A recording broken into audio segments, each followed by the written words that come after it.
Brett Pontecorvo here at LiveKeyboardist.com, and today we're going to talk about how you can get ready for your live gig easily and in an organized fashion.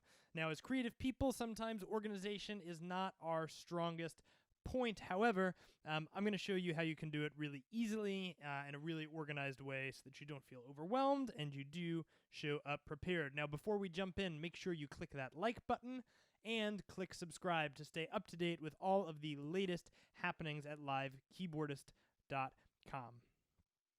All right, so how do you get ready for a live gig? Well, this is the problem that most people have, and maybe this is your problem. Maybe this is the thing that is your stumbling block. People try to get ready, but they are not really sure what they need to do. So let's clear that up. So the first thing you need to do when you are getting ready for a live gig is to write down your set list. Once you write your set list down, you know exactly what you need to work on because you probably can look at those songs, and I think this is especially true if you are playing cover tunes, which ones you need to work on, which ones you know, and which ones you don't need to know. So start by writing down your songs. Step 2, move away from the keyboard. We need to separate parts of the process. When you're sitting behind your instrument, you're thinking about your instrument, and that is extremely distracting. So take your set list, go get a cup of coffee, sit down, put in your headphones, listen to the tunes, and when you are listening to the tunes, you need to be thinking about two things specifically. First of all, we need to be asking ourselves, which sounds am I going to be responsible for?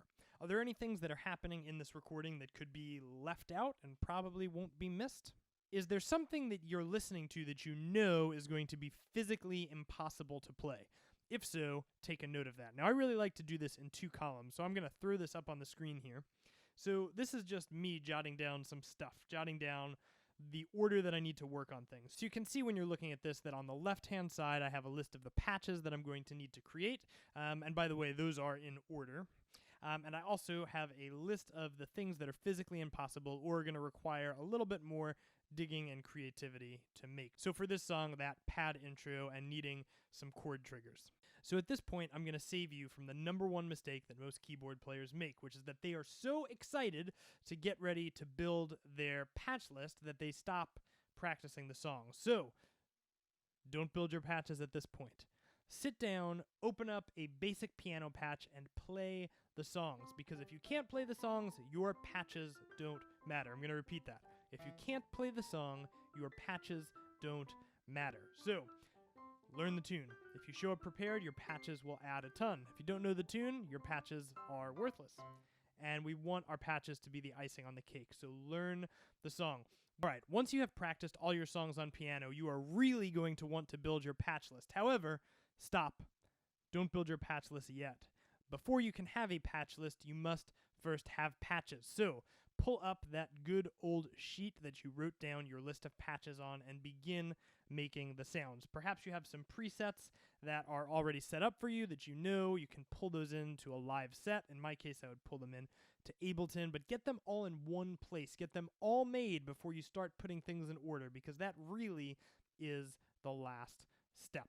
So create your patches. Once you have created your patches, then you may start creating a patch list. Now, there are 3 types of patch lists, which I talk about in another video, which I'm linking above right now.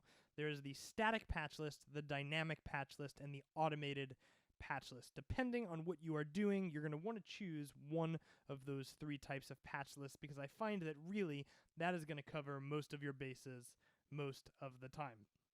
Now, be careful. This is a pitfall.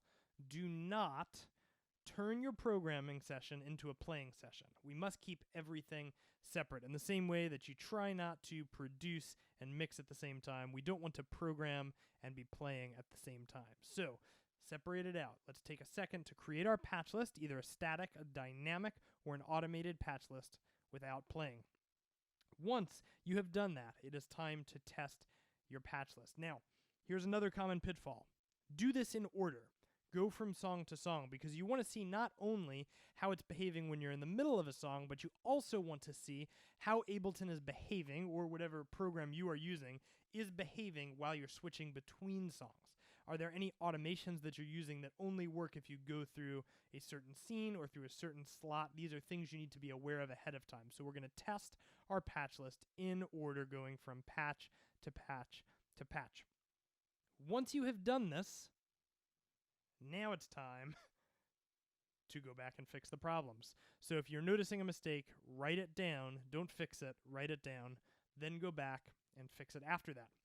Finally, it's time to test it with your bandmate. Sometimes things that sound really good on your own are going to need a little bit of tweaking, or perhaps another instrumentalist is covering one of the parts you needed to be able to cover, or you thought you were going to be able to cover, so you may need to make some necessary adjustments. Now, I know this sounds a little bit overwhelming, so the good news is I've actually put together a little PDF handout that's going to help you do this. If you want it, you can go ahead and head over to that link right there that is on the screen, and you can download a free copy of this. It's going to kind of just walk you through all of these steps so that you don't miss anything, so you're working in a really logical order and you show up extremely prepared.